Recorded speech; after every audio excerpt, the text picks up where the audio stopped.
Welcome everybody to Rapid Fire. On this episode of Rapid Fire, we will talk about Motor City Dan Campbell.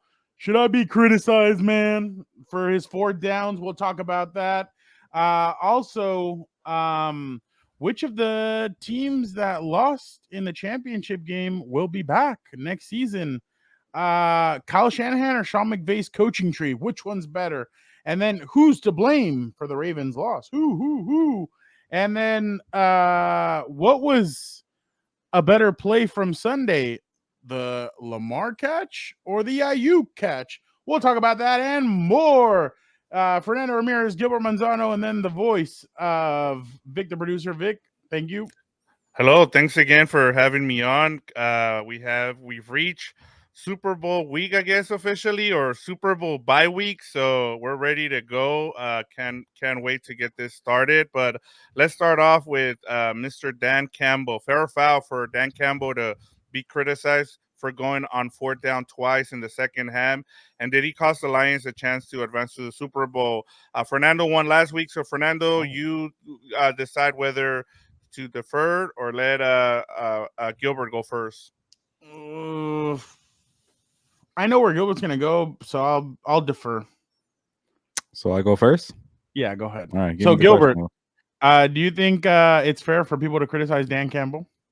I say not fair. You know what? I'll kind of tweak it. I'll say only fair if you hated that he went for 4th downs in the regular season or against the Rams and the Buccaneers. You're consistent.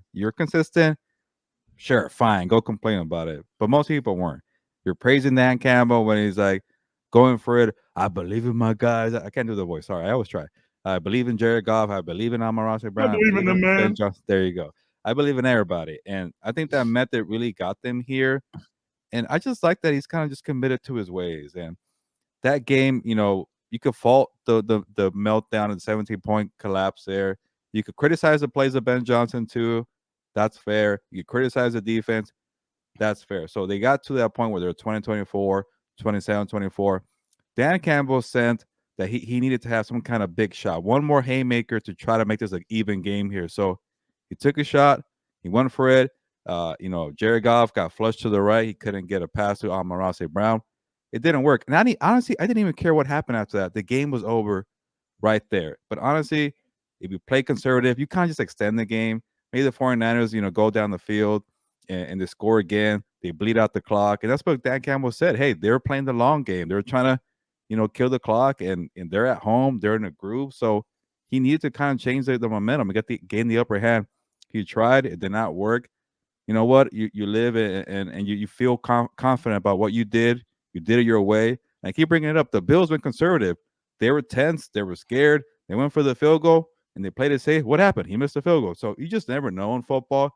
As long as you kind of stay committed to yourself. And hey, Dan Campbell, Brad Holmes, the GM, they've done so many things right the past 3 years. I don't doubt that they get back here in 2025. Hey, but even Dan Campbell was truthful and honest. He said, hey, you can do the voice. It might have been our only shot. But you know what? Stay hungry, stay committed, and we'll get back here. I love the honesty. I love the formula that he has and being honest to himself too. I'm gonna bite off kneecaps next year, man. I'm with you, but I just think that this is the problem now with the way everything goes, is that we have recency bias. So what's recency about it? That he messed up those calls. But it's like you said, it's like the same way. And I know people are gonna be like, oh, you're bringing up that name, but it's because we both covered him. We saw it. That first year that Brandon Staley came in, they won a lot of those games because of the way they attacked that season. Same way with Dan Campbell this year. They won because of it. Now, I hope Dan Campbell does not go away from it next year. Mm-hmm. He'll probably have a new offensive coordinator, but I think that style kind of needs to stay if they're smart about it the way they were this year about it. But you can't criticize him. That's his style. That's the way he's going to go. And I know people want to be really critical of him, but I just don't see how you can be critical of him in that situation. I mean, you live and die by your system.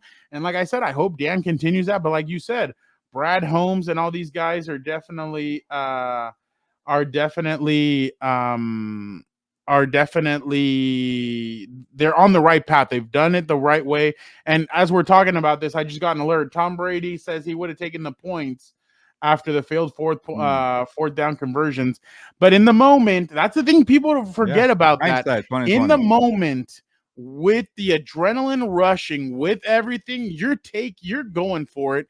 You want the ball in your hand. So I just didn't like going to Josh Reynolds on that play, on that one fourth down. On the other one, I get it to Amon-Ra St. Brown. Again, I didn't like that they went away from Montgomery and Gibbs at one point. But I totally agree with you. I think that the criticism is definitely unfair, and I think they won and they lost this year by the way of Dan Campbell, which is I'm sure the way they want to do it moving forward. And the only reason why we're criticizing him is because of the end result. If they would end up winning that game, it would have been he would have been a freaking genius. So damned if you do, damned if you don't, in my opinion. I'm with you guys on this. I think that this is the way he's been all season. For him to change it now, we would have criticized him if he had not gone for it there. And I'm with Fernando, and this is why I'm going to give you the point here, Fernando. I think it was more on the play calling. You had them, you were running the ball so well in the first half. For you not to run the ball in the second half, that's more of the play calling than it is coaching there. He just went, he was Dan Campbell the whole time, and this is why he's kind of people have fallen in love with his coaching has been because of this. So for you to criticize him now, I think it's kind of like you haven't been following him the whole season, so that's on kind of casual fans. But Appreciate it, Fernando, man. yeah. All right. All right, guys. On to the next question. Which of the two teams that lost in the NFL championship round has the best chance to be back in this round next year? Ravens or Lions? All right, Fernando, you heard Victor there. Who has a better chance of getting back to the stage here? Ravens or Lions back in the title game next year? Detroit.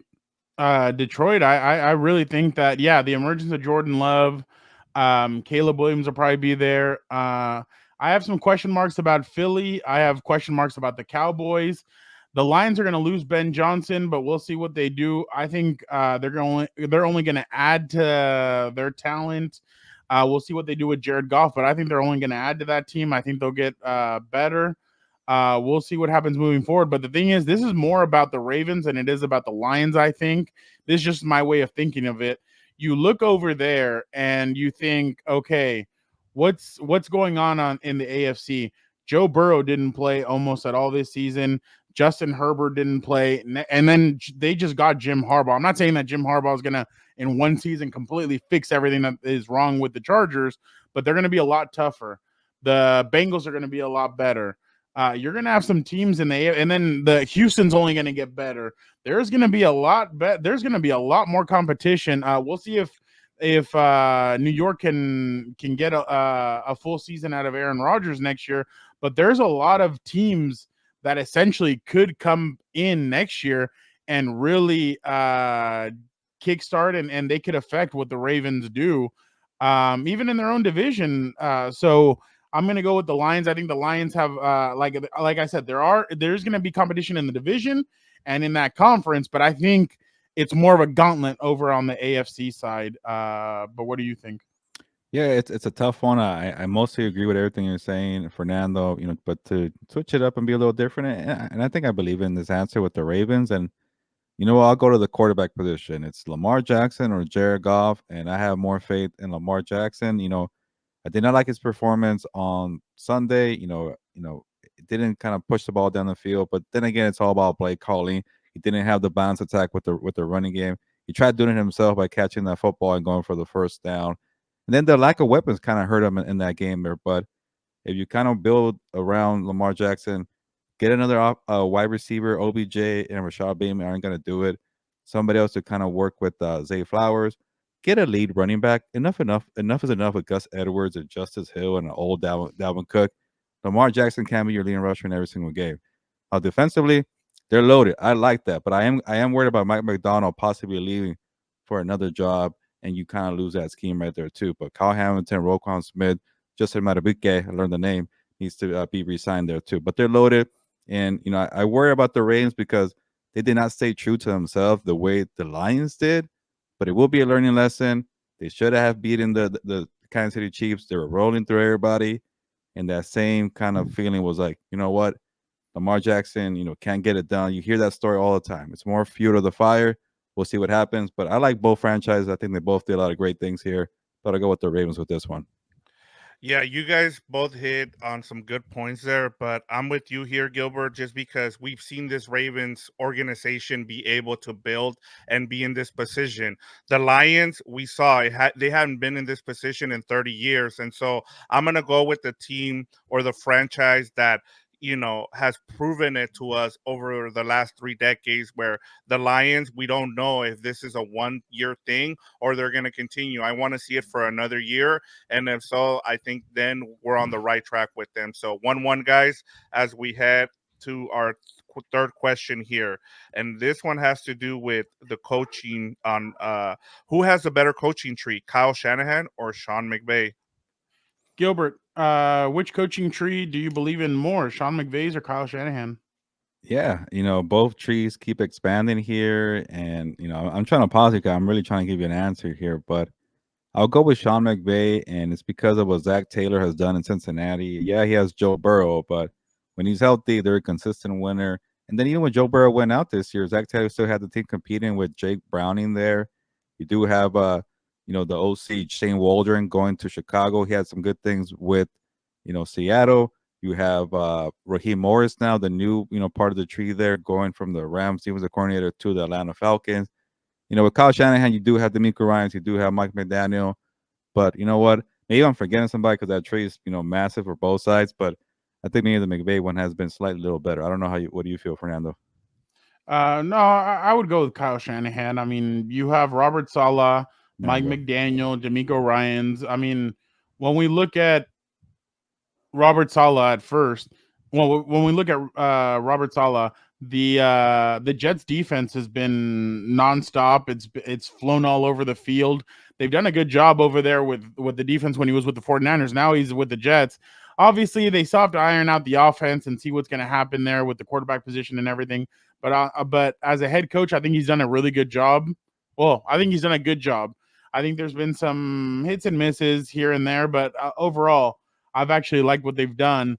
Mike McDaniel, I think, is a really good, innovative mind. I just think that the quarterback is kind of limited. So obviously, he hasn't been able to get everything that he completely wants, but I think he's been solid. There was a reason why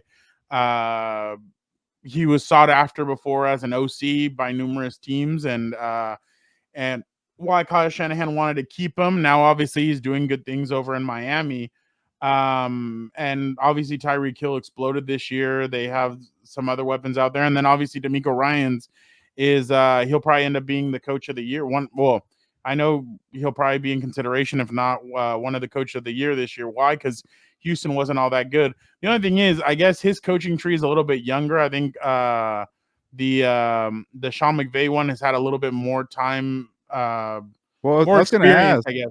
They've who had are more we, experience. who are we giving Matt LaFleur to? Is that Sean McVay or Kyle Shanahan? Because they all worked with each other too. That's the confusing part too. Whoever gets Matt LaFleur, I think should be the winner of the tree. But whatever. I don't know. I guess it's a toss up. Did he work with? You said Matt LaFleur, but Yeah. What did I say, Mike? No, but yeah, Matt no, LaFleur. you said Matt. My bad. Matt Did LaFleur worked with Sean his first year in LA as his OC, but that was about a year, and then he left. And then but Matt worked with Kyle Shanahan for so many years. no, then Growing that up in then he was Washington under. too. If he was under McVay, you have to give him to McVay. So Yeah, I guess so. I There you go. guess yeah. But I mean, at the same time, I mean, D'Amico Ryan. I guess I'd have to wait a little bit, but I think D'Amico Ryans is going to be a good head coach. I think he got a lot out of that team, even when Tank Dell went down. They still were able to win a playoff game. They still did a lot of good things with CJ Stroud. And I think they're going to continue building. So I would have to go with Kyle Shanahan.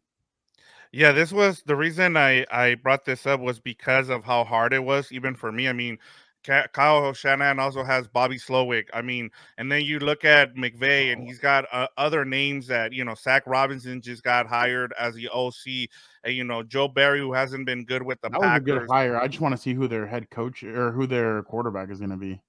Falcons. Yeah, Robinson, uh, yeah. uh, look out for Mayfield down there. By the way, I've Oh, heard yeah, just keep an eye on that one. But I'm gonna because you said McVay, I think he's had, like, as you talked about Fernando, I think he just has more guys out there, and I think because of that right now, and with success, as you mentioned, Gilbert, you also have one Super Bowl appearance by one of them, and then the other, a couple of them, Matt LaFleur, Mike LaFleur, both of them, the other ones are on his staff now. So I'll give you there the point, Gilbert. So you're up 2-1 now as we head to our fourth question here.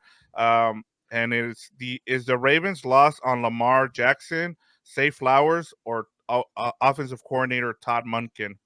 All right, Fernando, who does blame? Who gets the most blame for the Ravens' loss? Lamar Jackson, Zay Flowers, or OC Todd Monken? All three of them. Hmm. They're all to blame. All three of them have a hand in it. What the hell was the game plan going into this game? Like, was it really like, oh, let's really change it up and go away from everything we've done this season and let's try and take them by surprise? That didn't work. Lamar Jackson, this is one of the rare times I'm going to tell you, why didn't you take off running a lot more? Why didn't you like gas them with your elusiveness? Why didn't you get around him? Another thing is the pocket presence. There was one where he got strip sacked, and I'm like, dude, you need to have better pocket awareness when it comes to that kind of stuff, because he's a little bit loose with the ball, but and then Zay Flowers, like, I couldn't believe the taunting call. I would have I wouldn't have called it, but I understand the rule is like he used the ball, he pointed at him, he looked down at him. I get it. I thought it was a little soft, especially with what was going on in the game with Travis Kelce. Every time Travis Kelce was catching a pass or doing something, he was in the face of a defender or saying something. So I'm like, okay, you got to let some of this stuff go. And then and obviously that goes, and then the fumble in the end zone, like that was just terrible. So, and then Lamar's interception into triple coverage. So I think all three of them are to blame. But this is why I said on the pod last week, what concerned me was the lack of weapons on the Ravens. The Odell Beckham Jr.'s, the Rashad Batemans, like those guys really do concern me. And they were basically a no-show. Like Odell, yeah, showed up at the end of the game, like for the last 3 catches, and then put in and said, "Oh yeah, I got some 3 catches."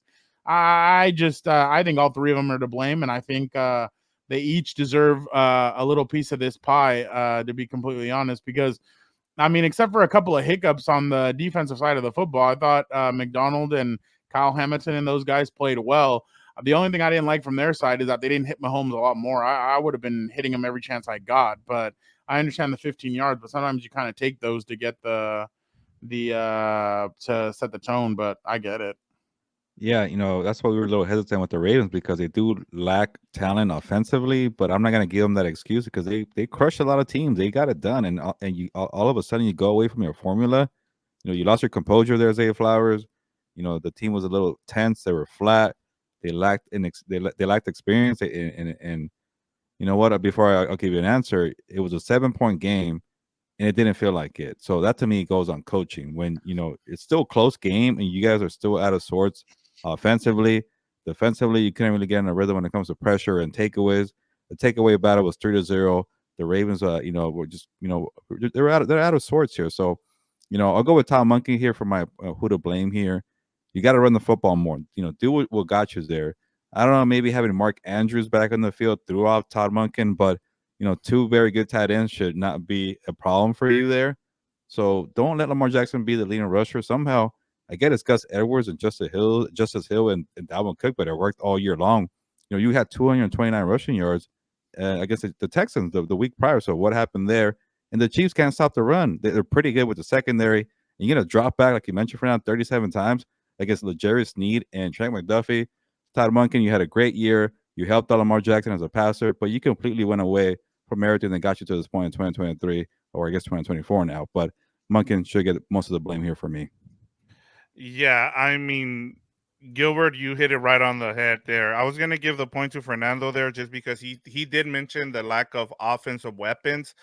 But Todd Monken, when Gus Edwards gets 3 carries in a game where you saw last week what happened against the Bills and the Chiefs, and you don't run the ball, which is your identity. Your identity has been running the ball, and you go away from it because whatever reason. And to Fernando's point, I'll say this. Fernando on the live said, why, and maybe the Chiefs got in their head, and they tried to outsmart themselves, and that's probably what happened here. But it all falls on Todd Munkin here. We praised him all season for a lot of the things that he did this season, but at the same time, we just talked about Dan Campbell. Why are he did not change who he was, and Todd Munkin went away from what worked the best for them this season, and so I'll give you the point there, Gilbert. So you win. But I have one more question. I just want to know what you guys thought of what was the more electric play on Championship Sunday, the Lamar Jackson pass and catch or the Ayuk tip catch? Fernando, do I Mm, go first? You go first. I forget. I can't remember, but I mean, I think we're both gonna have the same one. To be honest, the IU catch I thought was the more electric one, just because it kind of led for the turnaround for the San Francisco. It led for the momentum shift, and it led to them returning and being able to win the game. Lamar's was cute and everything, but I've seen that before. I mean, I've Yeah. seen Herbert do it. I saw Marcus Mariota do it a couple of years ago against the Chiefs, and he actually scored a touchdown on a play like that. So I've seen it before. So when I saw Twitter explode with it, I'm like they're like, oh, what can't this guy do? And I'm like, are you guys shitting me? Like I've seen this happen before. Like, and then so the one funny one was somebody quoted Giselle X Brady, and they put my husband can't catch and throw the effing ball too. The one where she said in the Super Bowl where Wes Welker Yeah. dropped a couple of passes. And they were like, "Oh, well, her husband wasn't Lamar, I guess." That one was actually pretty funny. But everybody over here, like, hooting and hollering about that. I'm like, "What the hell are you guys talking about? Like, quarterbacks do this. Like, he's not the first one. He won't be the last one." But I thought Ayuk's catch was great concentration, not giving up on the play, and it really swung the momentum to the 49ers way. So there's no way that I can go away from that one. Yeah, I'm with you with the Brandon Ayuk play there, and yeah, it started the momentum there. And I was there at Levi Stadium when Brandon Ayuk caught that pass. Everybody was kind of confused, but he got into the end zone and started celebrating, and everybody stood up. And yeah, once they figured it out, it wasn't a touchdown. That's kind of somewhat credit to the cornerback for touching Ayuk when he knew he lost the ball and he touched him. Hey, but still a dynamic play, 51 yards, and after that, everybody was on their feet, waiting for this touchdown to come through. They capitalized, and that's why I really like Brandon Ayuk. This guy's he's more of a traditional wide receiver. Debo's more the versatile wide receiver, but we needed to play. He stepped up, and that changed all the momentum in the world. And good concentration. He could have probably gave up on the ball after it bounced off the helmet. He could have lost it. Who knows? But he got it there. And then a little quick credit for Brock Purdy. We've been critical of his shaky performance ever since that Ravens game on Christmas night. He stepped up. He came out swinging in the second half. He said, "You know what? I don't care who's down there. But Brandon Ayuk, the ball's coming your way." And it wasn't a good pass, but he gave him an opportunity and he got the play, and it changed the whole momentum. Yeah, I'm with you guys. I mean, the Brandon Ayuk one, and I mean that's the difference between Jimmy Garoppolo and Brock Purdy. He gets the ball Yep. down, he pushes it, and then look, he overthrew Emmanuel Sanders, which cost him the Super Bowl. But in, Yeah. in this one, he Brock Purdy underthrew him, and he caught the ball there. So there's a difference. But congratulations, Gilbert. Good win here. Uh, yeah, that's all I have. Yeah. Well, we appreciate you guys for checking it out. Don't forget to check out Compas on the Beat, the full pod that releases on Tuesday afternoon. And don't forget to check out next week when we are at Radio Row. We're going to have a bunch of interviews, a bunch of content. So make sure you guys are tuned in. You guys are not going to want to miss it. So make sure you guys are hit the notification button, the ding, so that you guys know exactly when we're dropping a video. Subscribe. Like, comment, subscribe. Make sure you tell all your compas. Thank you guys so much. We'll see you guys soon.